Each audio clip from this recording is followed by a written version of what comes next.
It was a gun. I'm not voting. If we want to build our nation. The problem with the Somalians. Just want to experience something else than a black man. Move on, move Can't be like forward. a horse with blinkers on. Honestly say, I was about to have Corrupt sex and then I pulled crap, up. but it's nice.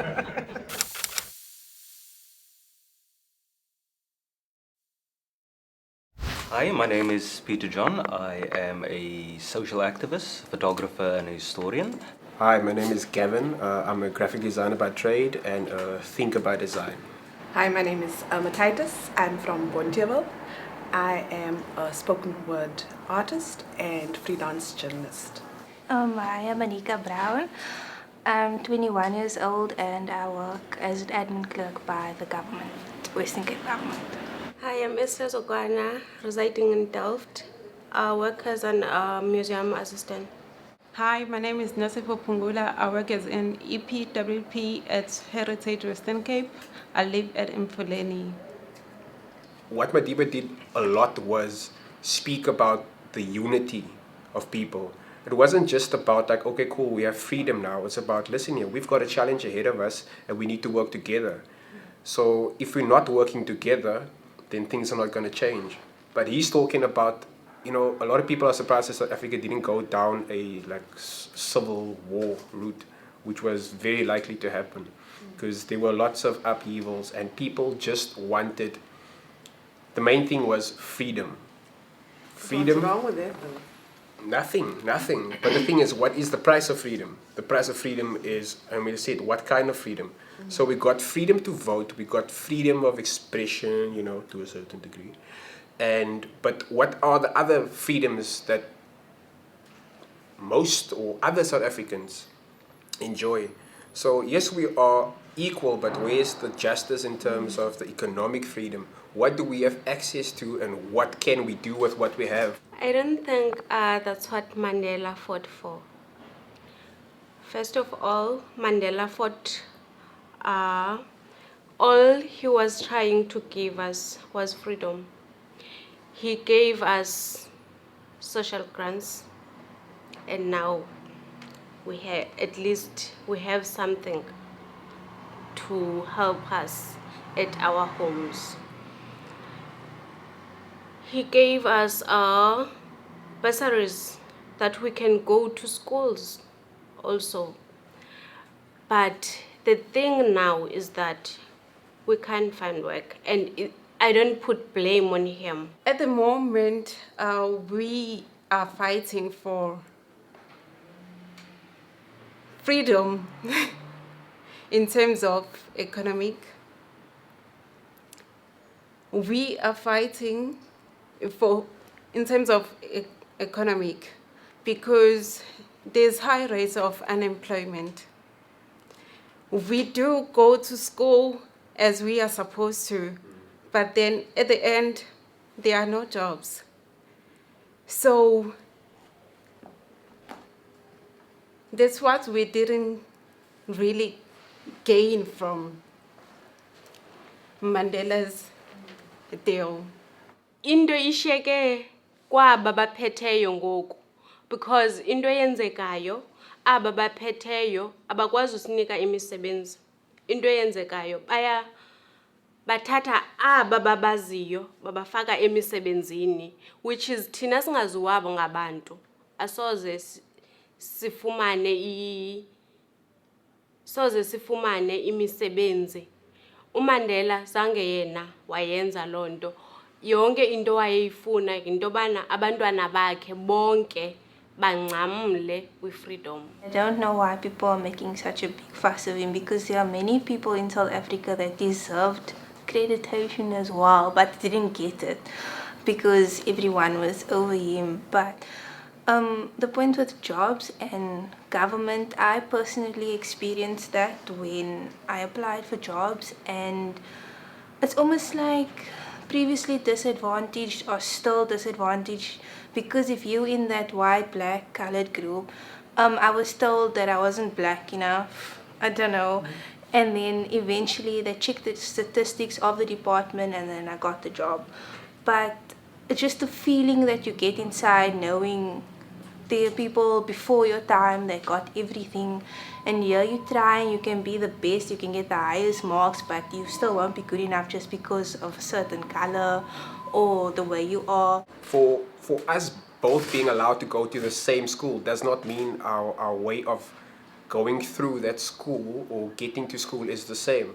There are other pressures like social issues, like how many trains or buses or taxis do you need to take to get to a train, or are you just being dropped off by your parents because they have worked hard or benefited, from previous work to be able to afford to drop you off in a car, safe and sound, A to B. There's other people that have different means of getting to the same thing, and that also impacts on our daily lives. Like, there's more hours in the day if you don't use public transport and you've got your own transport. So there's a lot of freedoms that are missing or not equitable because we come from different backgrounds that have different issues that need to be dealt with before we can call ourselves truly free as a people and a country and as communities. I think there's something seriously problematic with a grand narrative. And I think that is why we're having this conversation, because if there wasn't a grand narrative, then we wouldn't be having this conversation. And the grand narrative is about Madiba, and like she said, there are lots of heroes that have made an immense contribution to what South Africa is today, and lessons that we can learn from iconic struggle heroes like Ashley Cyril. But the point about Madiba and whether he sold out or not, that is a very unfair argument, because I could say yes, he did sell out, but I think the debate should be broader than that. That Madiba wasn't standing alone at CODESA. Yeah. He was there with his crew, and who was there? The very same person who's the president today. Cyril was with him. So I think it's unfair to say, if you do agree there was a compromise made, it can't be put on one person. It's whoever they are, or the, if you want to call them the black elite, the bourgeois, whoever they are. The point is that we need to keep them accountable, because it's our freedom, it's our rights, and you and I are all South Africans. People are fed up for not seeing what could have been done over the course of years, and for promises being made over and over, just like every other election. Because you guys are going to see now, in the next couple of months, people are going to be making promises, the same promises they made 5 years, 10 years, 15 years ago. And they sound exactly the same, but they get people going because people love to hear beautiful things. They give out a couple of T-shirts, rally us, behind the name of Madiba and all the freedom fighters out there, the Sisulus. There's how many people that fought and contributed for us to enjoy, the current state of South Africa, but a lot of us aren't enjoying it because the freedoms are very selective.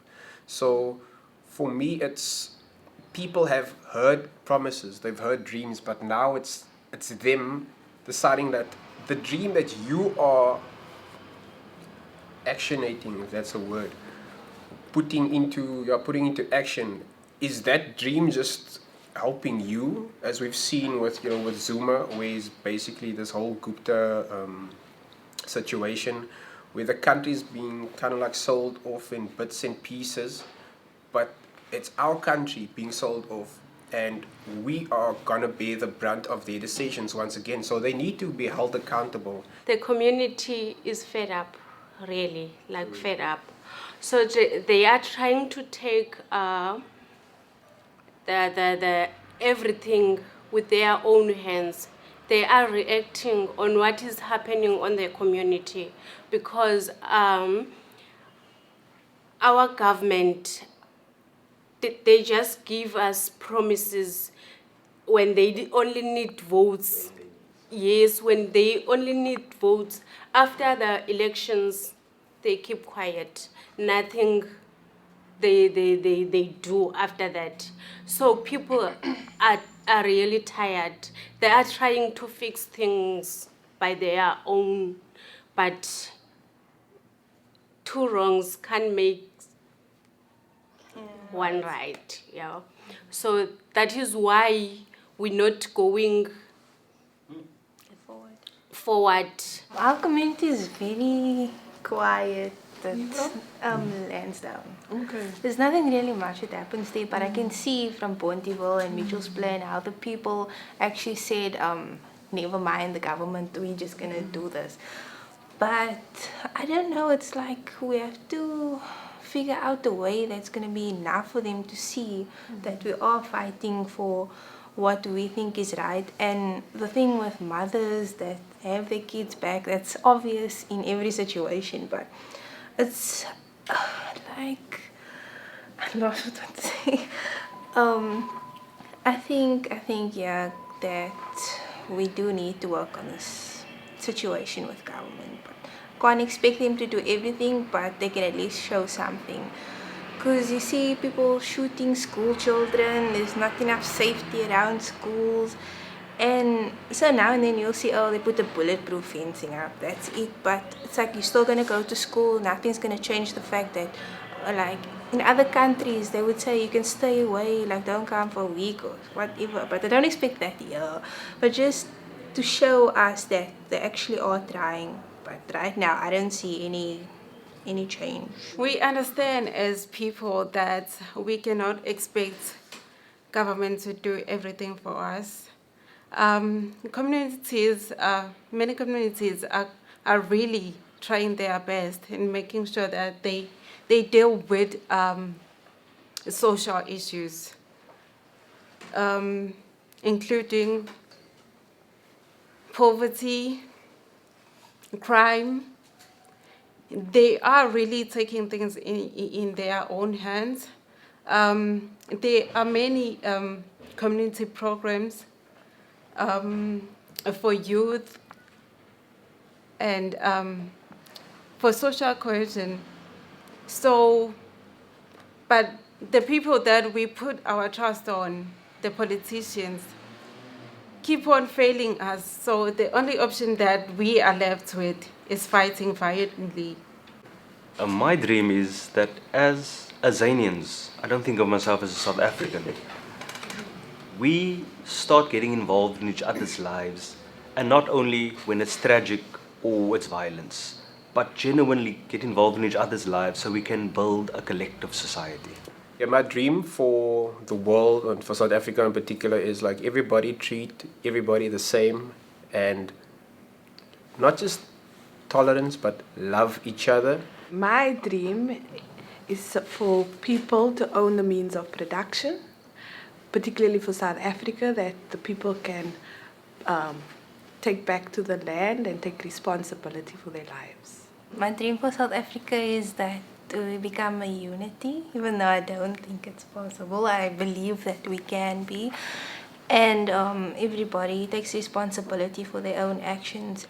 My dream for our generation is to support each other so that we can make a difference in our country. My dream is to see every citizen participating in matters of development in our country. Yazi, you should ever sit and talk with people, or else take a walk and create a straight talk.